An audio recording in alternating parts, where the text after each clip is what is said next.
13 মাস ধরে বাংলাদেশে চলছে অন্তর্বর্তী সরকার। এই সরকার নির্বাচিত নয়, কিন্তু এই সময়ে অনুষ্ঠিত হলো ডাকসুর নির্বাচন। ছাত্ররা ভোট দিলেন, প্রতিনিধিও বেছে নিলেন। অর্থাৎ এই মুহূর্তে বাংলাদেশে একমাত্র নির্বাচিত জনপ্রতিনিধি ডাকসুর এই ছাত্র নেতারা। প্রশ্ন হলো, এই নির্বাচিত ছাত্র নেতারাই কি এখন দেশের রাজনৈতিক ভবিষ্যতের প্রথম সংকেত? কেন শিবির জিতলো? কেন ছাত্রদল দুর্বল হলো? এনসিপি কেন জমিই পেল না? আওয়ামী লীগের ট্যাগ রাজনীতি ধসে পড়ল, এটাই কি চূড়ান্ত শিক্ষা? আর জাতীয় নির্বাচনে বাংলাদেশের মানুষ কোন পথেই বা হাঁটবেন?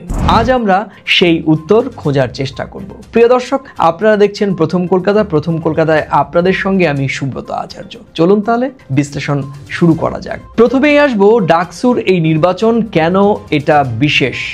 অন্তর্বর্তীকালীন সরকার নির্বাচিত নয়, কিন্তু ডাকসুর ছাত্রনেতারা ব্যালটের মাধ্যমে প্রতিনিধি হিসেবে নির্বাচিত হয়ে এসেছেন। এই ছাত্রনেতারাই দেশের একমাত্র নির্বাচিত প্রতিনিধি। আর এটা শুধু প্রতীকী নয়, এটা একটা বার্তাও। বাংলাদেশের মানুষ ভোট চাইছেন, নির্বাচিত নেতৃত্বও চাইছেন, আর এই বার্তাই জাতীয় নির্বাচনের আভাসও। এরপর আসবো ছাত্র শিবিরের জয়, বাস্তবতা এবং বিতর্ক ইস্যুতে। শিবির জয় পেয়েছে, এটা নিয়ে তুমুল জল খোলা চলছে, কিন্তু একটা প্রশ্ন মাথায় রাখা জরুরি। ঢাকা বিশ্ববিদ্যালয়ের এই শিক্ষার্থীরা যদি ভোটে তাদের বেছে নেন, গণতন্ত্রে অন্য কারো কথা বলার অধিকার আর থাকে না। হাসিনা সরকারের সময় ধর্মকে সামনে এনে ট্যাগ রাজনীতি হয়েছে। যে ভিন্ন মত তাকে বলা হতো রাজাকার, পাকিস্তানি কিংবা মৌলবাদী। এই ট্যাগ রাজনীতি আজ মানুষ প্রত্যাখ্যান করেছেন, আর ছাত্ররা দেখাচ্ছেন তারা ট্যাগ নয়, বরং ভোটকেই প্রাধান্য দিচ্ছেন। বিএনপির ছাত্রদল কেন ভয় পাচ্ছে? প্রশ্ন আসে, ঢাকা বিশ্ববিদ্যালয়ের ছাত্রদল কেন ভয় পাচ্ছে এখন? উত্তরটা সহজ। তাদের বিরুদ্ধে অভিযোগ আছে চাঁদাবাজি, দখল, সমাজ বিরোধীর নানা কর্মকাণ্ডের। গত 15 বছরের যে ক্লেদ আওয়ামী লীগ রেখে গেছে, মানুষ তাতে বিরক্ত প্রকাশ করেছে। কিন্তু যদি ছাত্রদলের নামও একই কারণে কুলুষিত হয়, তাহলে মানুষ তাদের দিকেও আস্থা হারাবেন। ভোটাররা বলবেন আগের সিস্টেম তারা দেখেছেন, তাই নতুন করে আর এই সংকট সামনে আনবেন না। তাই বিএনপিকে সতর্ক থাকতে হবে। আওয়ামী লীগের পতন থেকে তারা যেন শিক্ষা নেন। এবার বলবো আওয়ামী লীগের ট্যাগ রাজনীতির পতন। আওয়ামী লীগ টিকে ছিল শুধুমাত্র ট্যাগ রাজনীতিতেই। ভিন্ন মতকে বলা হতো রাজাকার, মৌলবাদী কিংবা পাকিস্তানি। কিন্তু এই লেভেল দেয়া শেষ পর্যন্ত উল্টে গেছে। মানুষ ক্লান্ত হয়েছেন।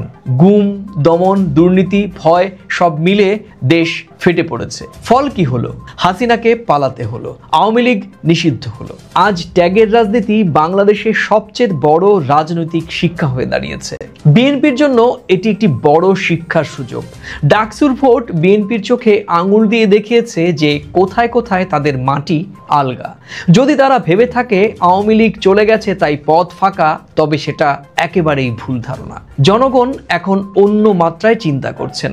যদি বিএনপিও দখল, চাঁদাবাজি, ভয় দেখানোর পথে হাঁটে, তবে জাতীয় নির্বাচনে তারাও প্রত্যাখ্যিত হবে। আওয়ামী লীগের এই পরিণতি বিএনপির জন্য সতর্কবার্তা। বাংলাদেশের জনগণ এখন কাউকেই ছাড় দেবেন না। এবার বলবো এনসিপির কথা। এনসিপি নতুন কিন্তু সম্ভাবনাময়। জুলাই গণ অভ্যুত্থান থেকে জন্ম নেয় এনসিপি। ডক্টর ইউনূসের আশীর্বাদে এগোচ্ছে দলটি।